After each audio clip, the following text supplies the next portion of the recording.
Mikaela rubs the back of her neck as she prepares to tell a story. Her face is warm, her throat is tight, and her legs feel like mush. She talks to herself under her breath. Get a grip. Get a grip. But she can't get a grip. Every breath a struggle. Every movement a jab in the gut. Her heart drums in her ears. Her brain perceives a threat, and her adrenal glands release a sudden surge of hormones. Adrenaline, cortisol. The drum beats faster as terror paralyzes her. But this fear isn't physical. She isn't afraid of being burned alive or thrown off a cliff or dropped in a dark pit of writhing vipers. What she dreads is standing on stage in front of strangers and telling them a story. Ask people their greatest fear, and the same one always sits at the top of the list. Public speaking. Why would that be? What makes embarrassment so much more terrifying than dismemberment? Storytelling is as old as human history, and Mikaela knows it's embedded in her DNA. It's how she makes sense of the world, how she makes sense of herself, how she connects with others and communicates her truth. Finding that connection is Mikaela's addiction. She could write her stories to be read, or just let someone else tell them. But Mikaela knows she needs more, much more. She needs the fear, the adrenaline, the fight or flight feeling. But most of all, she needs that visceral connection with her audience. So they see what she sees, believes what she believes, feels what she feels. Every eye watching her, hanging on her every word. Thursdays is open mic night at Moonstone. She told all her friends to come, and she doesn't want to let them down. She doesn't want to let herself down. Mikaela sits at her kitchen table and tries to write. But nothing's good enough. Every idea seems vapid, dull, stupid. Everything she can think of has already been done. She wants to tap into people's deepest fears, transport them to another reality, hypnotize them, hold them spellbound. And for that, she needs a good story, an amazing story.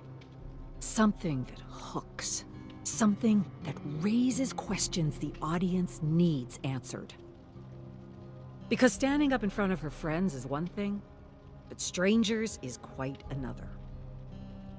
Her stomach lurches. She feels nauseous. She wants to purge her angst and that piece of banana bread she had with lunch. She loves coffee, but all that caffeine isn't helping her anxiety. Why would anyone want to listen to her? What does she have to say that anyone would want to hear? That's why her story has to be perfect. Surprising. Terrifying. Visceral. Shocking. Flawless. Original. And none of her ideas seem good enough. Not one. Mikaela lets the last patron saunter out of the Moonstone and locks the door. She washes all the mugs and trays and scoops, cleans and turns off the espresso machine, wipes out the fridge, sweeps the floor. She works until she exhausts herself before she sits down to write. The fear seizes her almost immediately. Sweat beads on her forehead, drips down her nose, lands on the yellow legal pad, smearing the ink. It's not failure that terrifies her. It's exile. Banishment. Being driven from the tribe. Isolated. Alone. Alone. She arrived at a new school in 2nd grade and didn't know a soul. She sat alone at lunch and tried to eat her tuna sandwich, but she couldn't swallow a bite. She had no appetite, just a lump in her throat. She still remembers that loneliness in her bones. That aloneness is more terrifying than dying. It's primal. She tried telling a story at the Moonstone before, and it didn't go as planned. She decided to memorize the story so she wouldn't have to keep glancing down at her paper. But one look at the audience, and she couldn't remember the first word. She froze and stood there like an idiot. 10 seconds felt like 10 minutes, and finally she just walked away. She can still feel the heat of embarrassment burning the back of her neck. When comedians don't get a laugh, they call it dying. It's worse than dying. Mikaela knows her fear is rooted deep in a tiny part of her brain called the amygdala. It's instinct, it's automatic. But knowing that doesn't help. She has to override that fear. She has to silence all those voices in her head. Anyone who ever undermined her, talked down to her, doubted her, made her think she wasn't good enough. Like her teachers. Like Mrs. Stenson, her second-grade teacher who didn't know how to teach dyslexic children and who made her feel shame for every misread or misspelled word. Like Mr. Brandeis, her 10th grade English teacher who marked up her stories with tons of red ink. Always the red ink. He had so many stupid rules. Don't repeat words. Don't split infinitives. Don't start sentences with conjunctions. Don't end sentences with a preposition. Don't. He was all about how not to do it. All about making her doubt her instincts and intuition as a storyteller. All about murdering her joy and killing her creativity with rules that were never even rules in the first place. Rules that made her stories feel unfriendly, contrived, artificial. And she wanted her stories to be the opposite. The exact opposite. Friendly, inviting, honest. Mikaela remembers arguing with Brandeis often about his so-called rules and how some of the greatest stories ever told started almost every sentence with a conjunction. She even challenged Brandeis to show her where his rules came from. And he had nothing to say. Nothing to show her. Nothing official anyway. Just one literary cookbook contradicting the other. Mikaela figured one teacher long ago taught a preferred style as a set of rules, and that misguided class went out into the world propagating stylistic disinformation. She remembers one time when Brandeis handed back her story. She remembers him leaning over her desk. She remembers that smell. The smell of cheap aftershave fighting a losing battle with his BO. And she hears his ugly words every time she picks up a pen. Some people are born writers. You're not. Don't worry, it's not your fault. It's just who you are. But even with all that negativity, she still managed to keep a tiny flame of inspiration alive. A sputtering flame nurtured by all the writers she'd loved. Mary Shelley, Edgar Allan Poe, Shirley Jackson. They didn't worry about following rules. They just created their characters, told their stories, built their worlds. Something about the woman keeps others at a distance. Maybe it's her intensity. Maybe it's her detachment, her otherworldliness. Even in this dark, dangerous place, she seems more connected to the flora, to the trees, the shrubs, the night-blooming flowers, climbing vines, the crickets chirping their night song, and the moths drawn to the tiny pockets of light that penetrate the heavy black fog, the rats scurrying through the brush. She can sit for hours watching a spider spin its web. That's what holds her interest. The living things that somehow continue to thrive in this grim and wicked place. She can't read people the way others can. She can't look at someone's face and understand what they're feeling. The language of human emotion is indecipherable. Her kind, intelligent eyes are framed by big plastic glasses. Her complexion is dark. Her jet black hair a soft, beautiful cloud of tightly coiled curls and braids. She moves through the dark mist, and her skin prickles with fear. There are dangers in this place. Predators, monsters, the stench of death, the sickly sweet aroma of rotten flesh. The air is damp, cold. The crickets suddenly stop chirping. The abrupt silence stops her in her tracks. She waits, listens, holds her breath. A guttural roar rips the air behind her. When she turns, she sees a scarred and misshapen face. A monster wielding a thundering chainsaw. Terrified crows bolt from the trees.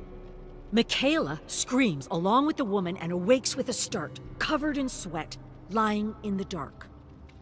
A nightmare. An anxiety nightmare. That's all it was. Julian seems certain. They drink coffee on the veranda at the Moonstone, and everything seems normal now. Safe. Sitting in the sunlight, sipping a latte. So how come I still feel so scared? It's like I'm still in it. Like the nightmare never ended. Julian shrugs. Brains do that. Help us work through our anxieties while we sleep. You're just afraid to get up on that stage and tell your story. Mikaela sips her coffee, shakes her head. I don't even have a story. Julian squeezes her hand. You're making it harder than it has to be. He scrapes back his chair, stands. You know what you need? You need to know real fear. Bone-chilling, jaw-clenching, gut-wrenching terror. Julian is such an idiot sometimes. What do you suggest? The quarry. But you know I don't like heights. And that's why you need to just shut up and jump. Fear propels her forward, running. Her powerful legs pounding as she hurls herself deeper into the dark woods.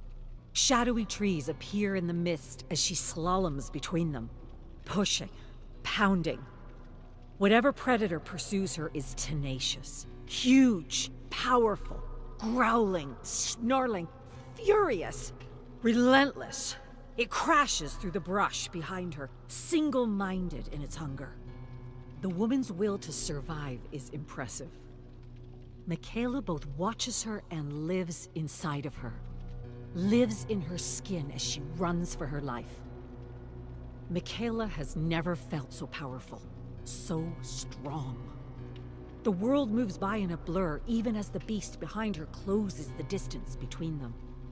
She bursts through the trees, fog all around as the ground disappears, and she tumbles into an abyss. Plummeting, falling through endless fog. She awakens with a start, her bed soaked with sweat, lying in the dark, her heart pounding. The quarry stunt didn't help. Not a bit. Mikaela regains herself. She has had similar nightmares before, but in those dreams, her legs felt heavy, rubbery, like she was running through molasses, like she couldn't get away. This one was different. It felt so vivid, so visceral. She wasn't herself. She was someone else. Someone named Meg. She sighs heavily. Her nightmares feel like they might be more than nightmares. Windows, maybe, into another reality. Or maybe she's read one too many comic books. Julian sits in front of Mikaela at their little kitchen table. You're running from your fear. So why am I someone else? Because you're a writer. She shakes her head. No, I'm a storyteller. What's the difference? Big difference. Okay, whatever. You're a storyteller. And as a storyteller, you're all your characters. You live inside them, they live inside you. That doesn't mean you're experiencing another reality. But what if I'm not really a storyteller? You're just fishing for a compliment. No, I'm serious. Maybe I'm just a hack. Mick, come on. Take it easy on yourself. You just have to let go. Take a chance. Dive off the edge. Head first in that fog you keep talking about. Face that fear and it will no longer chase you. I don't think it ever stops. Julian stands with a laugh. All right, I'm officially late for work now. He rushes out the door. Mikaela finishes her tea, then jumps in the shower. She does her best thinking in the shower.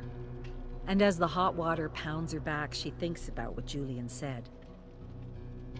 Are her nightmares messages from her subconscious?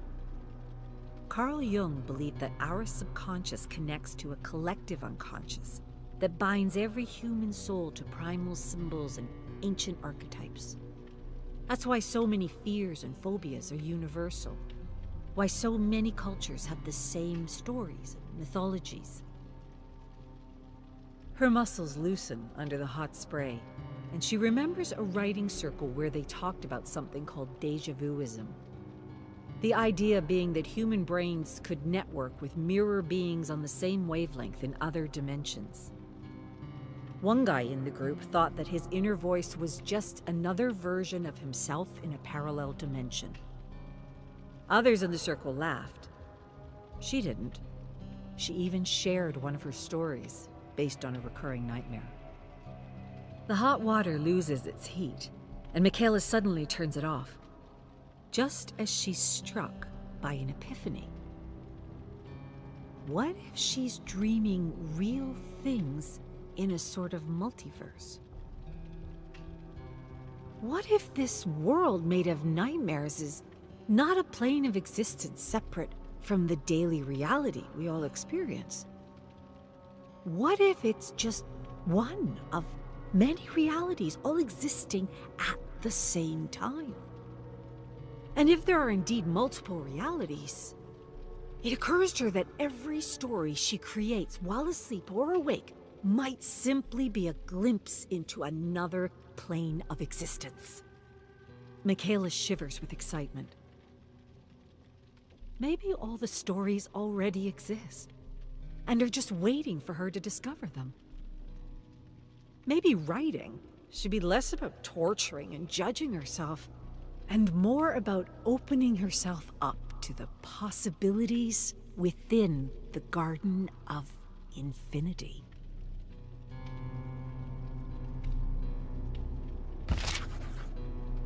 Mikaela goes to sleep eagerly, not fearfully.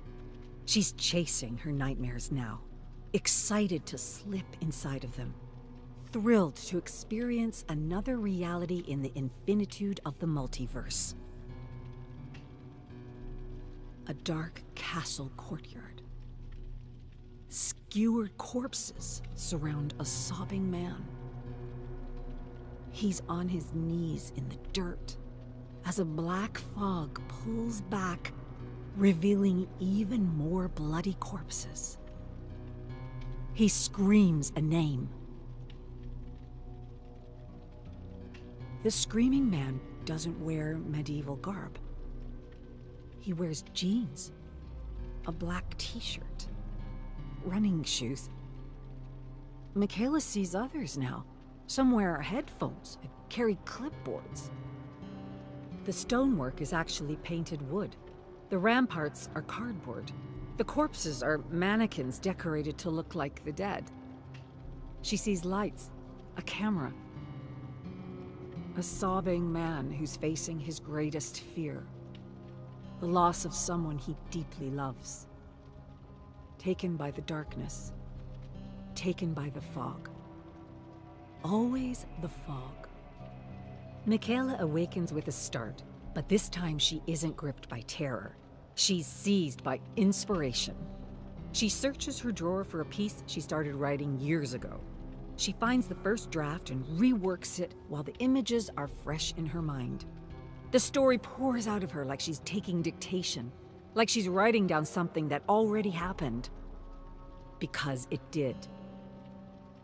But when Mikaela reads the story aloud, it still sounds wordy, prosaic, clunky.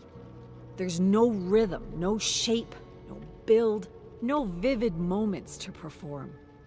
There's something wrong, something blocking her. And she quickly understands what it is. She still unconsciously follows those rules. Those suffocating rules that were pounded endlessly into her head throughout her years at school. And now the story doesn't flow, doesn't feel alive, feels contrived, heavy, dead. And why? Because she still hesitates to break rules that were never rules in the first place. Shit! What's going on with me? Why can't I do it? Mikaela hurries into the living room and picks up a few of her favorite books. They all break the rules, all of them. Every writer she ever loved. Twain, Faulkner, Dickens, Poe. Brandeis would have given them all F's in his class. And she can't even imagine what he would have done with quippy young Shakespeare. Shakespeare, who was free from the shackles of the mind placed by process teachers and assembly line thinking.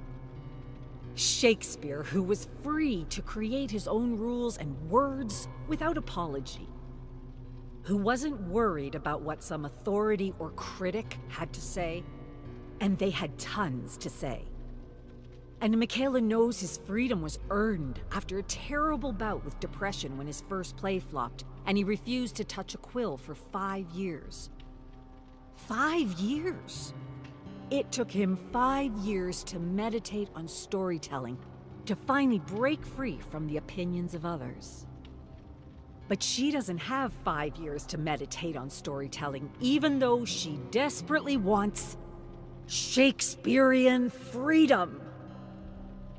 How do I achieve that kind of freedom after all those years of trying to please others? Shakespeare made his own words and rules, and that's why he's immortal. But I don't need to be immortal. I just need to tell a good story. Mikaela clears her head of the swirling negativity and decides to tell the story she wants to tell. She'll need to reduce the story, strip it to its core, cut anything that slows it down, change the passive to the active, use words that paint perfect images in the imagination. And if she doesn't have the right word, she'll make one up. That's what she'll do. She'll make one up. But as the rebellious thought inspires her, it also scares her.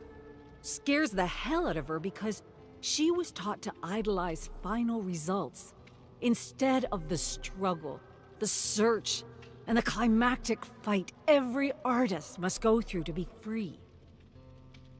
To be truly free. The shackles are still there. She feels them dragging her down, but they're not as heavy as they used to be. And though she may not possess Shakespearean freedom yet, she can fake it. For now. And now, she rises to her feet and paces the living room as she recites the first draft of her story. She finds places for dramatic pauses, places to add a gesture, places to speed up, places to shock the audience into gasping or screaming. She won't just play to them, she'll play with them. And she won't just tell the story, she'll live the story, so the audience lives it with her. The Moonstone is dead quiet and packed to the rafters. Mikaela's written and rewritten, polished and burnished, practiced alone and in front of her friends, honed every word, every moment, every movement, every breath. She killed her darlings, anything extraneous. All that's left is only what's necessary to tell the tale. She moves across the tiny stage, commanding the room. The lights dim slowly. she waits until the audience goes quiet. Then she clears her throat and begins. Who here believes in love? I mean, really believes in love? Some audience members lift their hand or make a quick comment that they do. Mikaela nods. Love makes us do crazy things, doesn't it? Several audience members laugh, while others seem to go inward. Mikaela smiles. Some would turn their back on family for love. Some would give up wealth and power for love. Some would even go to hell and back for love. But there are places in the cosmos far worse than hell. Places where death is just the beginning, and you could lose your soul. Would you go to such a place to bring back the one you love? Mikaela stops and points at one audience member, and then another, and another. Do you know anyone who would? What I'm really asking is, does love truly conquer all? She soaks in the silence of her captivated audience, inching closer to the edge of the stage, lowering her voice an octave so the audience leans in. And just when they can't take any more, she answers her question with a story.